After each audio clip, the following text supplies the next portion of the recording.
Alors Jean-Paul Delevoye, président du Conseil économique, social et environnemental, assemblée, troisième assemblée constitutionnelle, au sein de laquelle il y a des représentants de la jeunesse. Et donc bien évidemment, tout ce qui favorise la créativité, l'imagination, l'innovation, l'énergie des jeunes, c'est quelque chose que nous mettons en avant et je réponds toujours présent lors de rencontres dans les colloques, soit en faculté, soit dans les associations. Le Conseil économique, social et environnemental, c'est donc la totalité des représentants du monde salarial, du monde patronal, du monde agricole, commerçant, les environnementalistes, les représentants de la jeunesse, enfin les représentants de la société civile, qui portent des réflexions sur des sujets concernant la société et éclairant le gouvernement ou le Parlement.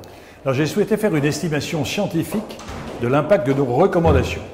Et nous avons aujourd'hui un résultat qui confirme que 30% de nos recommandations se retrouvent dans des textes de loi, dans des questions écrites, dans des questions orales.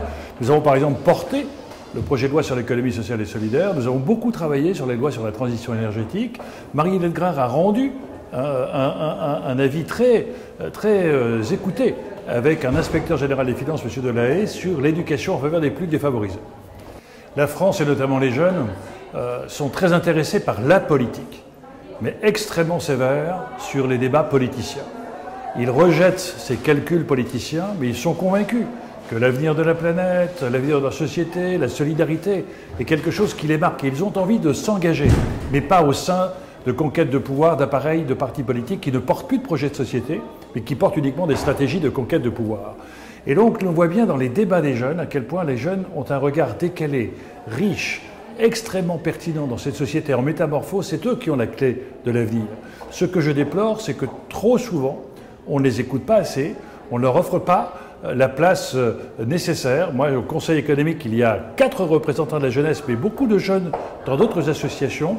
J'ai fait en sorte qu'ils puissent s'exprimer le plus souvent possible. Il y a IMAFAC, il y a FAGE, il y a les représentants des scouts, mais il y a aussi des jeunes qui, dans d'autres groupes, notamment associatifs, ont rendu un avis sur l'évolution de la démocratie qui était extrêmement pertinent, puisque la montée du populisme était dénoncée dans cet avis et qu'aujourd'hui nous sommes en train de le vivre. Nous devons faire en sorte que toutes celles et ceux qui sont en responsabilité soient à la disposition des jeunes.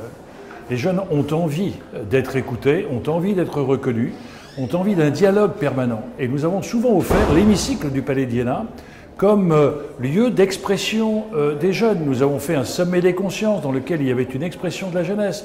On a fait aussi en sorte qu'il y ait des jeunes de banlieue qui viennent s'exprimer. On a aussi favorisé l'éducation et la culture. Donc nos jeunes aujourd'hui sont pleins d'idées.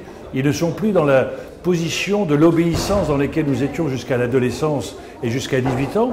Dès le plus jeune âge, dès l'école primaire, dès le collège, ils ont des contributions extrêmement pertinentes à faire. Et nous avons mis en place, dans l'élaboration de nos avis, des plateformes collaboratives. Et lors, par exemple, d'un avis sur l'environnement, nous avons travaillé avec des collèges et des lycées pour dire, vous les jeunes, ça veut dire quoi la COP21, c'est-à-dire la conférence internationale de changement sur le climat? Nous les avons fait venir en hémicycle, c'est-à-dire en séance plénière, et je peux vous dire que leur contribution a été particulièrement écoutée et particulièrement intelligente.